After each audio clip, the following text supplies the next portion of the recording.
காட்டுகின்றான். மாநபி அவர்களுடைய இந்த இஸ்லாமிய வாழ்வியல் கட்டமைப்பு என்பது மனித நேயத்தை கொண்டு, நல்ல ஒழுக்கத்தை கொண்டுதான் இந்த மார்க்கம் தலைப்பு ஓங்கிக் கொண்டிருக்கின்றது. இன்றும் 21ஆம் நூற்றாண்டிலே remains one of the fastest growing major religious in world.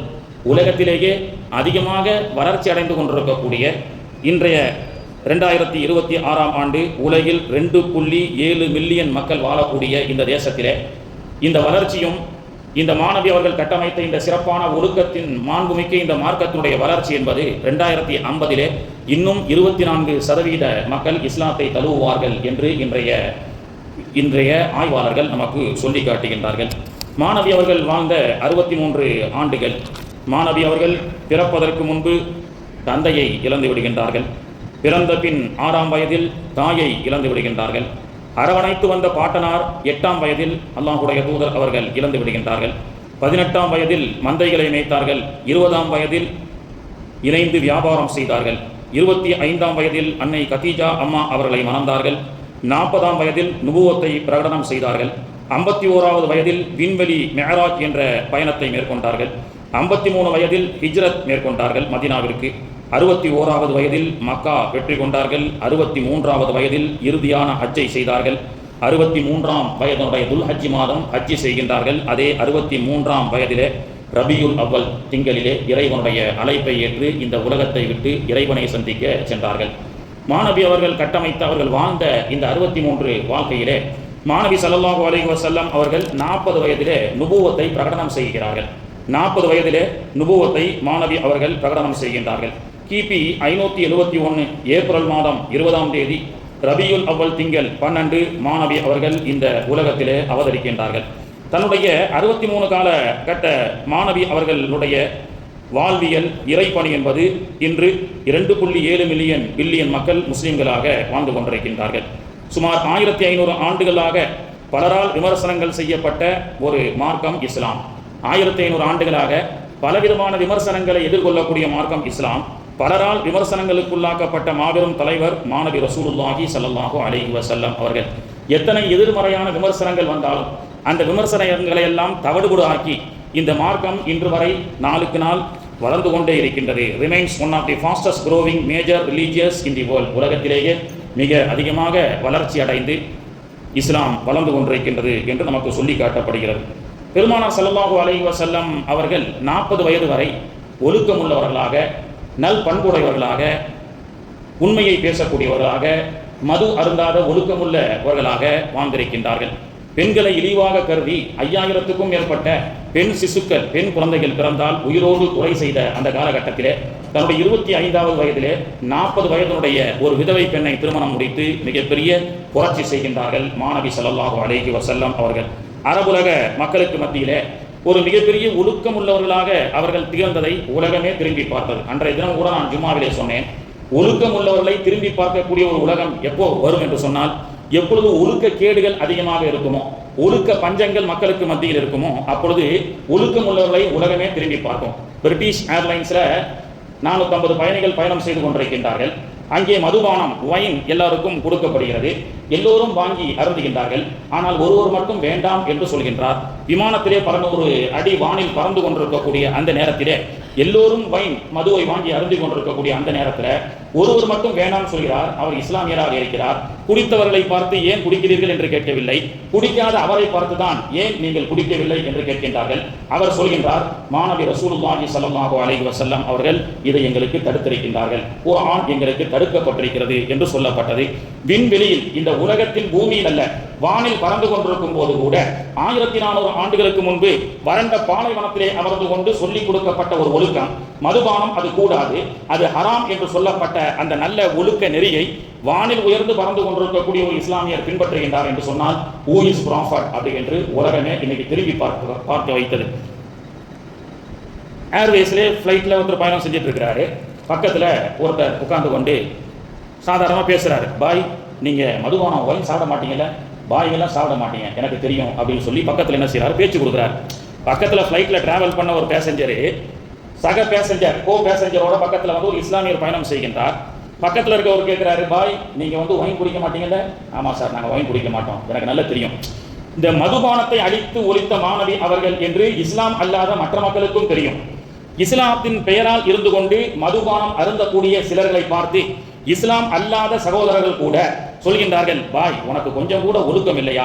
உங்கள் மாணவி அவர்கள் தானே இந்த மதுவை ஒழித்தார்கள், மதுவை ஒழிக்க வந்தார்கள், அப்படிப்பட்ட மதுவை நீ கையில் எடுத்துக் கொண்டிருக்கின்றாயே, இது உனக்கு அசிங்கமாக இல்லையா என்று மாற்று மத மக்கள் இன்னைக்கு சொல்லக்கூடிய அளவுக்கு தான் நம்மில் சில பேர் இன்றும் மதுபானங்கள், சூதாட்டங்களை போன்ற இது போன்ற விஷயத்தில் ஈடுபட்டு கொண்டிருக்கின்றோம்.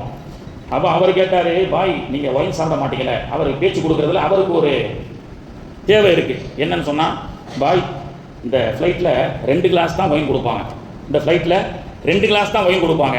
உங்கள் இடத்துல வந்து கேட்பாங்க, நீங்கள் குடிக்க மாட்டீங்க, வேணான்னு சொல்லிடாதீங்க, என்னங்க வேணான்னு சொல்லிடாதீங்க, வாங்கி உங்களுக்கு உண்டான அந்த 2 கிளாஸை வாங்கி எனக்கு அதை கொடுத்துருங்க அப்படின்னு சொல்லி அந்த சக பயணி சொன்னார். அப்பொழுது இவர் சொன்னார், நாங்கள் வாங்கியும் உங்களுக்கு கொடுக்கறதுக்கு எங்களுக்கு இஸ்லாத்தில் அனுமதி இல்லை, ஏனென்றால் ஒரு பாவத்தை தூண்டுவதும் ஒரு பாவத்திற்கு காரணமாக இருப்பதும் பாவம் தான் நபிகள் நாயகம் அவர்கள் சொல்லி கொடுத்திருக்கின்றார்கள். எந்த அளவுக்கு பள்ளிவாசலுக்கு வந்துட்டு இருக்கிறோம், ஒருத்தர் மொடா குடிகாரர் வந்து, பாய் ஒயின் ஷாப் எங்க இருக்குன்னு கேட்கிறார், டாஸ்மாக் எங்க இருக்குன்னு கேட்கிறார். அண்ணா இங்க வாங்க, நேராக போய் இடது பக்கம் திரும்பி வலது பக்கம் திரும்பினீங்கன்னா அங்கதான் டாஸ்மாக் இருக்குன்னு சொல்லி அவர் தொழுக வந்தாலும், இவர் போட்டு கொடுத்த அந்த ரூட்ல அவன் ரோட போட்டு சென்று அங்கே குடித்தால் அவன் குடிக்கக்கூடிய பங்கில் நமக்கும் உண்டு என்று சொல்லக்கூடிய அளவுக்கு பாவத்தை அறவே வெறுக்கக்கூடியது இஸ்லாம். அப்ப அவர் இந்த சட்டத்தை சொல்லி காட்டார், நாங்கள் அப்படி வாங்கி உங்களுக்கு கொடுப்பதும் அந்த கேடான விஷயத்தை உங்களுக்கு கொடுப்பதும் தவறுதான் அப்படி என்று சொல்லும் பொழுதுதான் அவர் நினைத்து சொல்கின்றார், மாணவி அவர்கள் குடிக்க கூடாதுன்னு சொல்லியிருக்கிறாங்கன்னு கேள்விப்பட்டிருக்கேன், ஆனா பிறருக்குண்டான குடிப்பதை வாங்கி ஊக்கப்படுத்துவதும் கூடாது என்பதை நான் இப்பொழுதுதான் கேள்விப்படுகிறேன் என்று சொல்லும் பொழுது, இப்படிதான் மாணவி அவர்கள் கட்டமைத்த நல்ல ஒழுக்கம் இந்த உலகத்திலும் வானூர்தியில் பறந்து கொண்டிருக்கும் பொழுதும் நடு கடலில் கப்பலில் பயணித்துக் கொண்டிருக்கும் பொழுதும் எல்லோருமே இன்ப களியாட்டங்களில் மதுபான சூதாட்டங்களில் ஈடுபட்டுக் கொண்டிருக்கும் பொழுது எந்த சூழலிலும் மாணவி அவர்கள் எங்களுக்கு தடுத்த ஹராமான விஷயத்தை நான் தொட மாட்டேன், அதற்கு தூண்டுதலாக இருக்க மாட்டேன் என்று வாழக்கூடியவர்கள் தான் இஸ்லாமியர்கள் என்று இந்த உலகம் அவர்களை திரும்பி பார்க்கிறது. எப்படி மாணவி அவர்களுடைய ஒழுக்கத்தை இந்த உலகம் இன்று வரை திரும்பி பார்த்துக் கொண்டிருக்கின்றதோ, who is the prophet என்று உலகம் இன்னைக்கு வரைக்கும் திரும்பி பார்த்துக் கொண்டிருக்கின்றதோ, அத்தகைய மாணவி அவர்களுடைய வாழ்வியலை நெறியாக கொண்டிருக்கக்கூடிய நல்ல ஒழுக்கம் எங்கெல்லாம் இருக்கின்றதோ அங்கெல்லாம் மாணவி அவர்களை பற்றி பேசப்படும். எனவே தான் திரும்பும் திசையெல்லாம் திரு நபியின் செயல் மணக்கும் என்று சொல்வார்கள். திரும்பும் திசையெல்லாம் திரு நபியினுடைய புகழ் மணக்கும். திரும்பும் திசையெல்லாம் மாணவி அவர்கள் ஏதோ ஒரு கட்டத்திலே ஒரு இஸ்லாமியர்கள் மூலமாக வாழ்ந்து கொண்டு தான் இருக்கின்றார்கள் என்று நமக்கு சொல்லி காட்டப்படுகிறது. மாணவி அவர்கள் பிறக்கக்கூடிய மக்காவிலே மக்காவினுடைய நிலைமை எப்படி இருந்தது என்று சொன்னால், பொழுது போகவில்லை என்று சொன்னால் வதைத்து கொலை செய்த கொடூர மக்களாக வாழ்ந்தார்கள். பொழுது போகவில்லை என்றால் அன்றைய அரபிகள் 4 கைதிகளை அழைத்து வந்து ஒருவனுக்கு தூக்கு ஏற்றி அவனை துடிக்க துடிக்க சாகுவதை பார்த்து வேடிக்கை பார்க்கக்கூடிய சைக்கோவாக வாழ்ந்திருக்கின்றார்கள். இன்னொருத்தனுக்கு விஷத்தை வச்சு கொடுத்து அதன் மூலமாக அவன் சாகக்கூடிய அந்த காட்சியை பார்த்து ரசிப்பார்கள். டிஃபரண்ட் டைப் ஆஃப் மர்டர், ஒவ்வொரு விதமான கொலைகளை செய்து அந்த கொலைகளை எல்லாம் அந்த வதைகளை எல்லாம் பார்த்து ரசிக்கக்கூடிய கொடூரமான மக்களை மாணவி ஸல்லல்லாஹு அலைஹி வஸல்லம் அவர்கள் ஒழுக்கத்தால் வார்த்து எடுத்தார்கள். எப்படிப்பட்ட ஒழுக்கத்தால் வார்த்து எடுத்தார்கள்?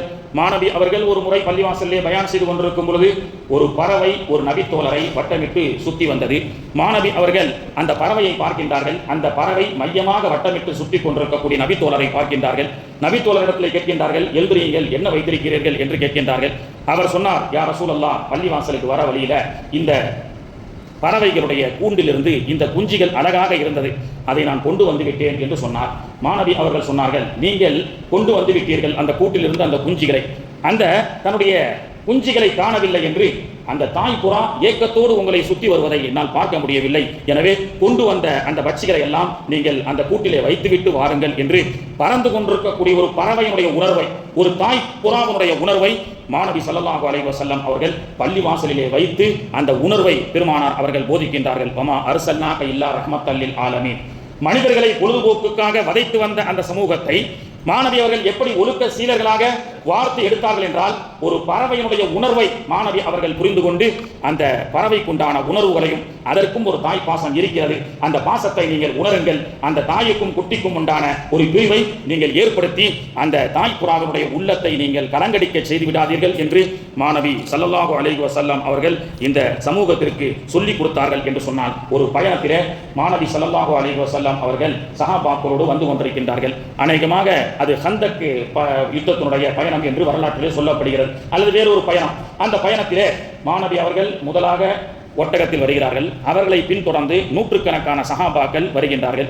திடீரென்று பெருமானார் அவர்கள் அந்த வழியிலே டேக் டைவர்ஷன் போடுறாங்க. இந்த வழியில எல்லாரும் நிப்பாட்டுங்க, யாரும் வாகனத்தை ஓட்ட வேண்டாம் என்று சொல்கின்றார்கள். பிறகு பயண அந்த வழியை மாற்றி சுற்றி ஒரு யூ டர்ன் போட்டு மீண்டும் அந்த பாதையை பெருமானார் அவர்கள் வருகிறார்கள். சஹாபாக்கள் என்ன ரசூலுல்லாஹ் அந்த இடத்துல நிப்பாட்டிட்டாங்க. பெருமானார் அவர்கள் எப்போ என்ன செஞ்சாலும் ரசூலுல்லாஹ் சஹாபாக்கள் ஏன் எதுக்குன்னு கேட்க மாட்டாங்க. ஒருத்தர் வண்டி ஓட்டிட்டு போயிட்டு இருக்கிறார், வாகன டிரைவர். திடீரென்று வழக்கமான பாதையை விட்டு வேற பாதையை போனா, டிரைவர் இந்த ரூட் இல்லை, இப்படி போங்க, நேர போங்க, ஏன் சுத்திட்டு போறீங்க அப்படின்னு நாம கேட்போம். அது கேட்கக்கூடிய ஒரு உணர்வு தான் நமக்கு இருக்கு. ஆனா ரசூலுல்லாஹ் ஒரு இடத்துல போனாங்கன்னா அவங்க என்ன சொல்றாங்களோ அப்படிதான் போவாங்க. உமர் ரலியல்லாஹுடைய காலகட்டத்தில் ஒரு நபி தோழர் பயணத்துல எல்லாரும் நிமிர்ந்து நடந்து வராங்க. ஒரே ஒரு நபி தோழர் மட்டும் குனிந்து சென்றார், ஒண்ணுமே இல்லை மேல. சஹாபாக்கள் கேட்டாங்க, என்னங்க இந்த இடத்துல குனிஞ்சு போறீங்க? மாணவி அவர்களும் நானும் இந்த இடத்தில் பயணம் செய்யும் போது ஒரு மரம் இருந்தது, அந்த மரத்தை குனிந்து செல்வதற்காக பெருமானார் அவர்கள் இங்கே குனிந்து சென்றார்கள். மாணவி அவர்களுடைய வாழ்நாளிலே இந்த இடத்தில் தலை குனிந்து சென்ற காரணத்தினால் இன்று மரம் இருக்கிறதோ இல்லையோ, நான் மௌத்தாகும் வரை இந்த இடத்தில் மாணவி அவர்கள் குனிந்து சென்றார்கள், நானும் குனிந்து தான் செல்வேன் என்று சொல்லக்கூடிய அளவுக்கு இன்ச் பை இன்ச்சாக ரோல் மாடலாக நபிகள் நாயகம் ஸல்லல்லாஹு அலைஹி வஸல்லம் அவர்களை சஹாபாக்கள் பின்பற்றினார்கள் அல்லவா? எனவே யாரும் வாயை தொடர்ந்து கேட்கிற ஸல்லல்லாஹு அலைஹி வஸல்லம் சுத்தி மீண்டும் அந்த நேர்பாதையை நோக்கி வந்தார்கள். சஹாபாக்கள் கூட வந்த நபித்தோழர் சொன்னார், மாணவி அவர்கள் ஏன் தெரியுமா நம்மளை சுத்தி வர சொன்னாங்க? செல்லக்கூடிய வழியிலே அங்கே ஒரு 4 கால் நாய் என்பது தன்னுடைய குட்டிகளுக்கெல்லாம் அமுதூட்டி கொண்டிருந்தது என்று சொன்னார்கள். நீங்கள் வேகமாக ஒட்டகத்தில் வந்தால் அந்த அமுது அருந்தக்கூடிய அந்த நாய் குட்டிகள் எல்லாம் அது தெரிச்சு ஓட ஆரம்பித்து விடும், பயந்து விடும் என்று ஒரு 4 கால் ஜீவன், அது பட்டால் நமக்கு ஹராம் தான், ஆனால் அந்த ஜீவனுக்குண்டான உரிமையும் அதற்குண்டான உணர்வுகளையும் அதனை பயமுறுத்தக்கூடாது என்று மாணவி ஸல்லல்லாஹு அலைஹி வஸல்லம் அவர்கள் நமக்கு கற்றுக் கொடுக்கின்றார்கள். இப்படியெல்லாம் நாம் பயான் பேசுகின்றோம். யூடியூப்ல ஃபேஸ்புக் எல்லாம் பார்த்துட்டு சில பேர் கமெண்ட்ஸ்ல கேட்பாங்க, பாய் மனிதநேயத்தை போதித்தார் நபிகள் நாயகம் சொல்றீங்க, எப்பொழுதுமே பாசிட்டிவான கமெண்ட்ஸை விட நெகட்டிவான கமெண்ட்ஸை நிறைய பார்த்து அதுக்கு விஷயத்தை நம்ம தெரிஞ்சுக்கணும். பொதுவான இந்த மாதிரி ஒரு பயான்லாம் கேட்கும்போது ரசூலுல்லாஹ் பறவைக்கு உண்டான உணர்வை புரிந்து கொண்டார்கள், ஒரு நாய்க்கு உண்டான உணர்வை புரிந்து கொண்டார்கள்னு சொல்றீங்க, அப்புறம் ஆட்டை அறுத்து சாப்பிட்றீங்க, கேள்வி வருதா இல்லையா? மிருக வதையை செய்து நீங்கள் சாப்பிடக்கூடியவர்களாக இஸ்லாமியர்கள் இருக்கிறீர்கள். எல்லாரும் சாப்பிட்றாங்க, ஆனால் முஸ்லீம் சாப்பிட்டா மட்டும்தான் முஸ்லீம் ஆட்டுக்கறி சாப்பிட்றாரு, முஸ்லீம் ஆட்டை அறுத்து சாப்பிட்றாரு அப்படி எல்லாம் சொல்லுவார்கள். பொதுவாக விமர்சனங்கள் இஸ்லாத்தை நோக்கி பல விமர்சனங்கள்ல இது ஒன்று. என்ன விமர்சனம்? பலியீடு செஞ்சு அனாம்களை கால்நடைகள் எல்லாம் அறுத்து சாப்பிடுகிறார்கள். அப்போ அது பிசிக்கல் வயலன்ஸ் இல்லையா? இதை நபிகள் நாயகம் சொல்லிக் கொடுக்கலையா? அது அந்த விலங்குக்கு ஏற்படுத்தக்கூடிய கொடுமை அல்லவா? அது அதற்குண்டான வலி அல்லவா? உடல் ரீதியான வன்முறை மற்றும் அதற்குண்டான வலி பெயின் அல்லவா? அப்படி எல்லாம் இன்னைக்கு சொல்லி நம்ம கிட்ட கேட்கறாங்க. அதற்கும் இன்னைக்கு விஞ்ஞானம் சொல்லி கொடுக்கின்றது. பொதுவாக இன்னும் சில பேர் சொல்லுவாங்க, ஆடு அறுக்கிறீங்க, மாடு அறுக்கிறீங்க, அதுக்கு பேரு கொலை செய்யறதுன்னு நம்ம யாரும் சொல்றது இல்லை. அரபியில துபா, பலியிடுதல் அப்படின்னு சொல்றோம். குர்பானிக்கு ஆடு பலியிடுறோம், கோழி அறுக்கிறோம், இதற்கெல்லாம் பேரு கொலை செய்வது. சிக்கனை கொலை செஞ்சாரு, மட்டனை கொலை செஞ்சாரு, பீஃபை கவ்வை கொலை செஞ்சாருன்னு யாரும் சொல்ல மாட்டாங்க. இங்கிலீஷ்ல அதுக்கு பேர் ஸ்லாட் அப்படின்றான். இங்கிலீஷ்ல அதற்கு பேர் ஸ்லாட்டர், ஸ்லாட்டர் கோட், ஸ்லாட்டர் கவ், ஸ்லாட்டர் சிக்கன் அப்படின்னு சொல்லி சொல்கின்றார்கள். கில்லிங்னு யாரும் சாகடிக்கிறதுன்னு யாரும் சொல்றது இல்லை இந்த விலங்குகளுக்கு. அப்போ இந்த விலங்குகளை அறுக்கும் பொழுது பிஸ்மில்லாஹி அல்லாஹு அக்பர் அப்படின்னு அறுக்கிறீங்க. அல்லாஹுடைய பெயரை கொண்டு அல்லாஹ் மிகப்பெரியவன், அறுத்து சாப்பிடுங்க, ஹலால். அது எப்படி முறைப்படி அறுக்க வேண்டும், படுக்க வைத்து அறுக்க வேண்டும் என்று ஒரு பிராணியை ஹலாலாக்கப்பட்ட விதத்தில் எந்த முறையில் அறுக்க வேண்டுமோ அப்படி அறுத்து சாப்பிட சொல்லி இஸ்லாம் சொல்லுகிறது.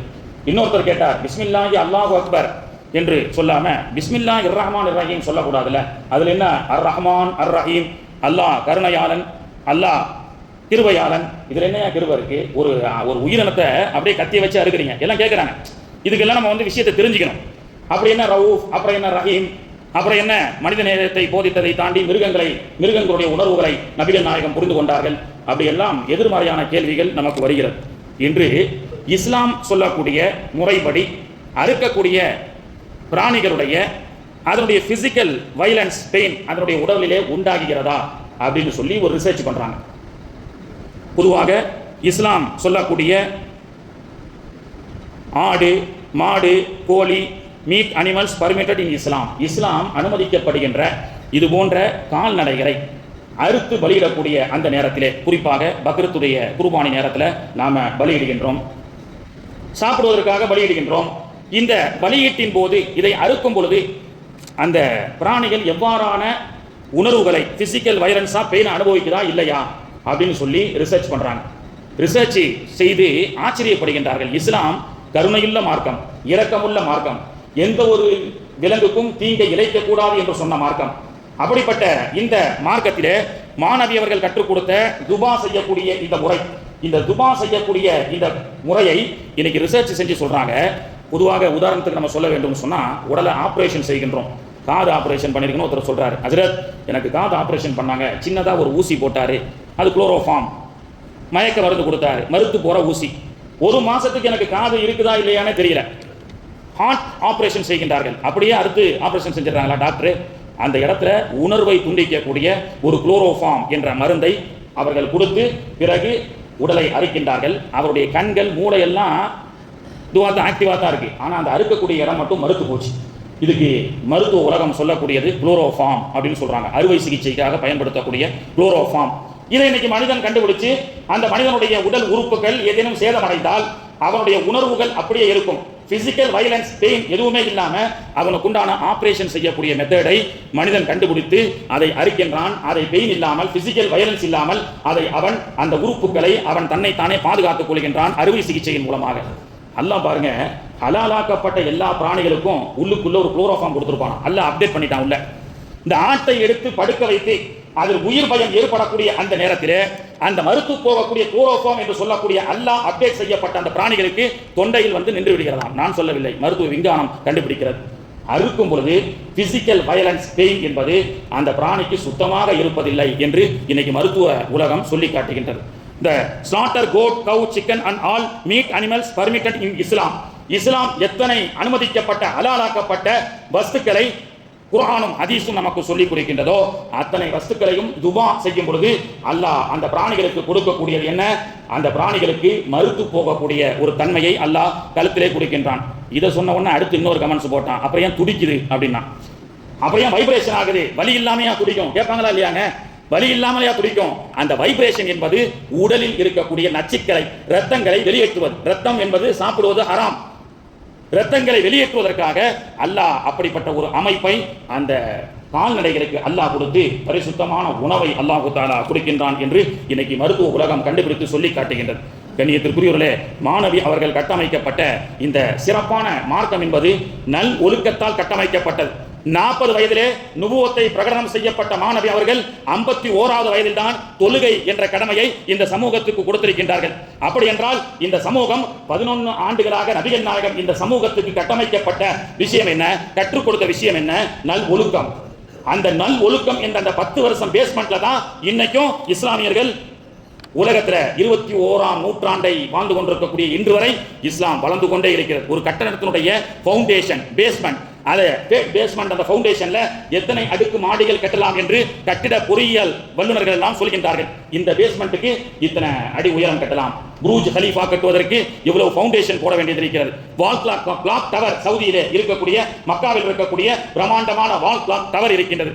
அப்போ எவ்வளவு பிரம்மாண்டமாக ஒரு கட்டிட கட்டமைப்பை உருவாக்க வேண்டும் என்றால் அதனுடைய ஃபவுண்டேஷன், பேஸ்மெண்ட் ஸ்ட்ராங்காக இருக்க வேண்டும். அப்படி 10 ஆண்டுகள் இந்த இஸ்லாமிய சமூகம் 21ஆம் நூற்றாண்டை கடந்து இன்னும் எத்தனை ஆண்டுகள் இந்த உலகம் சுழற்சியில் அடைய இருக்கின்றதோ அத்தனை ஆண்டுகளுக்கு உண்டான ஒரு கட்டமைப்பு, ஃபவுண்டேஷன் என்பது இஸ்லாம் நபிகள் நாயகம் அவர்கள் 10 ஆண்டுகள் கற்றுக் கொடுத்தது என்ன?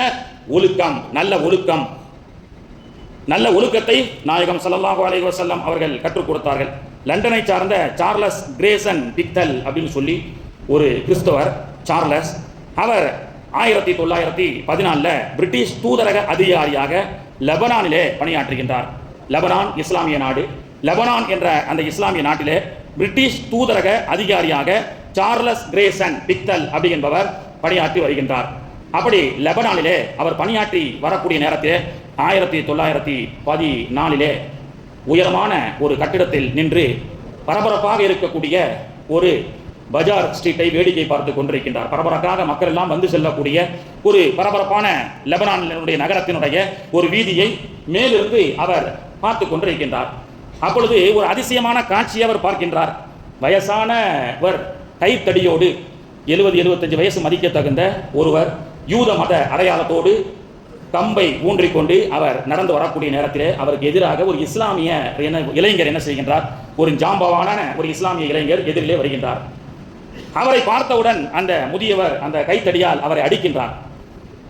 ஒரு கட்டத்திலே அவரை அறைகின்றார். யூத முதியவர் கம்பை வச்சு ஒரு இளைஞர் அடிக்கிறார். ஒரு 25-30 வயசு இளைஞர். இந்த மாதிரி ஒரு காட்சி நம்மளால பார்க்க முடியுமா? ஆனாலும் அந்த அடிகளை எல்லாம் அந்த வயதான முதியவரிடத்திலிருந்து அந்த இளைஞர் பவ்யமாக வாங்கிவிட்டு சென்று விடுகின்றார். உடனடியாக இந்த அதிர்ச்சியான காட்சி, ஆச்சரியமான காட்சியை பார்த்த சார்லஸ் கிரேசன் பிக்தல் என்பவர் கீழே இறங்கி அந்த இஸ்லாமிய வாலிபரை அழைத்தார். நீ கட்டழகான ஜாம்பவானான இளைஞராக இருக்கின்றாய். அந்த வயசானவர் அவர் ஒரு யூத மத அடையாளத்தோடு வருகின்றார். அவர் ஊண்டி வச்ச அந்த குச்சால உன்னை அடித்துக் கொண்டிருக்கின்றாரே, ஏன் அப்படின்னு கேட்டாங்க. இல்லை, அவரிடத்துல நான் கொஞ்சம் கடன் வாங்கியிருந்தேன், திருப்பி கொடுக்க லேட் ஆயிடுச்சு, கோபத்தில் அடித்தார். என்னதான் இருந்தாலும் இது இஸ்லாமிய நாடு, நீனும் ஒரு இஸ்லாமியன், ரொம்ப குறைவாக மைனாரிட்டியாக வாழக்கூடிய யூத பெரியவர் உன்னை அடித்தும் கூட அவரை திருப்பி கூட ஒரு அடி கூட அடிக்காமல் பவ்யமாக வாங்கியதற்குண்டான காரணம் என்ன அப்படின்னு கேட்டார். அந்த இளைஞர் லெபனானிலே சொன்ன இளைஞருடைய வார்த்தை, அவர் இஸ்லாத்தை ஏற்றுக்கொண்டார். மல்லம் இரஹமு சகீரனா, அல்லாஹ்வுடைய தூதர் அவர்கள் சொன்னார்கள், யார் சிறியவர்கள் மீது இரக்கம் காட்டாதவர்களும், வயாரிஃபு ஹக்க கபீரனா, பெரியவர்களுக்கு சீனியர் சிட்டிசனுக்கு யார் மரியாதை செய்யாதவர்களும், ஃபலைஸ மின்னி, என்னை சார்ந்தவர்கள் அல்ல.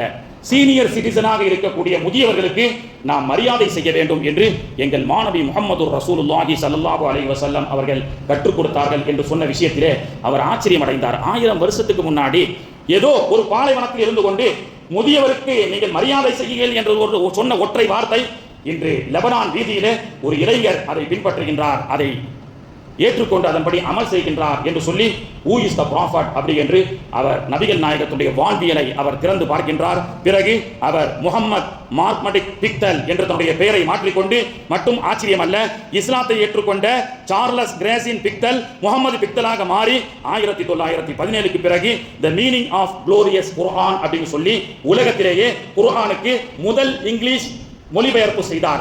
த மீனிங் ஆஃப் குளோரியஸ் குர்ஆனை முதலில் ஆங்கிலத்தில் மொழிபெயர்ப்பு செய்தவர். இந்த சம்பவத்திற்கு பிறகு இஸ்லாத்தை ஏற்றுக்கொண்டு நபியினுடைய வாழ்வியலை தன்னுடைய வாழ்வியல் நெறியாக ஏற்றுக்கொண்டு இந்த உலகத்திற்கு சமூகத்திற்கு அல்லாஹ்வுடைய தீனுக்காக ஏதேனும் ஒரு ஹித்மத் செய்ய வேண்டும் என்று அன்று வரை ஆங்கிலத்தில் மொழிபெயர்க்கப்படாத குர்ஆனை ஆங்கிலத்தில் மொழிபெயர்த்து த மீனிங் ஆஃப் குளோரியஸ் குர்ஆன் என்று அவர் மொழிபெயர்ப்பு செய்கின்றார். என்றால் இஸ்லாத்தினுடைய அஸ்திவாரம் என்பது தீவிரவாதம் அல்ல, இஸ்லாம் பரவுவது வாளால் அல்ல. மிகப்பெரிய பொய் பிரச்சாரம் இன்னைக்கு உலகத்தில் சொல்லப்பட்டு கொண்டே இருக்கின்றது, காலமாக சொல்லப்பட்டு கொண்டே இருக்கின்றது. இஸ்லாமிய தீவிரவாதம், இஸ்லாமிய டெரரிசம். இஸ்லாமிய டெரரிசம்னு இங்கிலீஷ்ல போடுறான், இஸ்லாமிய தீவிரவாதம்னு தமிழ்ல போடுறான். சரிப்பா, இஸ்லாமை கொஞ்சம் டிரான்ஸ்லேஷன் பண்ணி போட, இஸ்லாம்ன்ற வார்த்தை மட்டும் அரபியில இருக்க, ப்ளீஸ் டிரான்ஸ்லேட் தட் இஸ்லாம். இஸ்லாம் தான் என்ன? பீஸ்ஃபுல் அப்படின்னு அர்த்தம். சரி, டிரான்ஸ்லேஷன் பண்ணி பீஸ்ஃபுல் டெரரிசம்னு போட்டா அமைதியான மார்க்கத்தை சார்ந்த தீவிரவாதிகள் வருமா? அமைதியான மார்க்கம் பீஸ்ஃபுல் என்பதை மறைத்து காலமாக இஸ்லாத்தை தீவிரவாதம் என்று சொல்லக்கூடிய இந்த ஊடக பயங்கரவாதம் என்பது அன்றிலிருந்து இன்று வரை நம்மை தீவிரவாதம் என்று சொல்லிக் கொண்டிருக்கின்றது. இவர்கள் ஆடு மாடுகளை வதைக்கக்கூடிய இவர்கள் எல்லாம் இரக்கமற்றவர்கள் என்று சொல்லிக் கொடுக்கின்றது. ஆனால் இப்படிப்பட்ட விஷயத்தை மாணவி அவர்கள் சொல்லிக் கொடுக்கவில்லை. ஒற்றை ஹதீஸ் போதும் இஸ்லாம் தீவிரவாதம் இல்லை என்பதற்கு. மாணவி அவர்கள் சொன்னார்கள், தொழுகைக்காக நீங்கள் வந்தால் பச்சை வெங்காயத்தை பச்சை பூண்டை சாப்பிட்டு விட்டு வராதீர்கள் என்று சொன்னார்கள். பச்சை வெங்காயத்தை சாப்பிட்டால் என்ன நடக்கும்? பச்சையா வெங்காயத்தை சாப்பிட்டு வராதீங்க, பச்சையா பூண்டை சாப்பிட்டு வராதீங்க.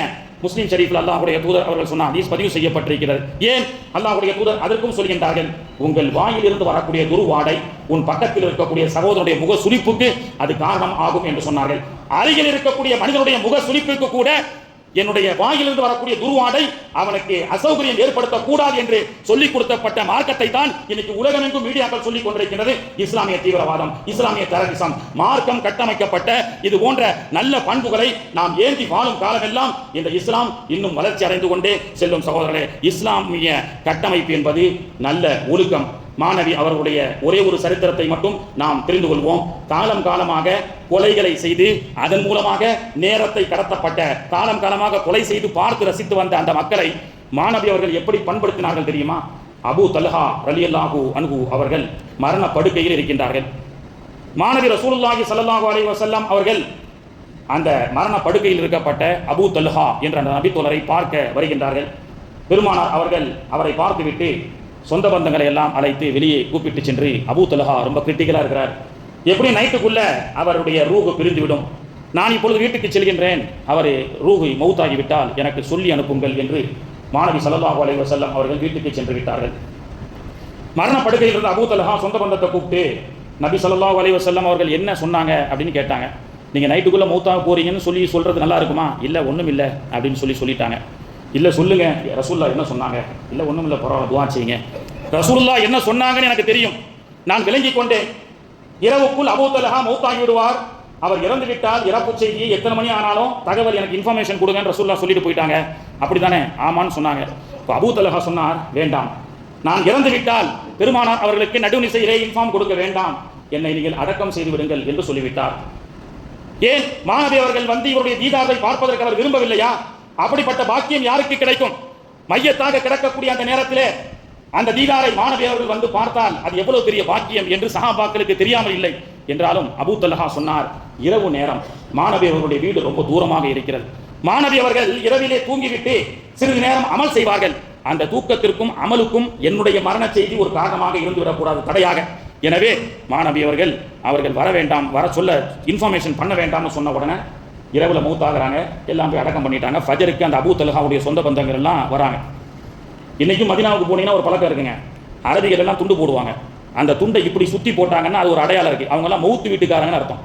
யாராவது ஒரு மௌத்து நிறைய வருதுல அன்சாரிகள், அந்த மௌத்து வீட்டுக்காரங்க மட்டும் ஒரு தனியாக அந்த துண்டை என்ன செய்வாங்கன்னா ஒரு மாதிரி ஒரு வித்தியாசமாக மடிப்பாங்க.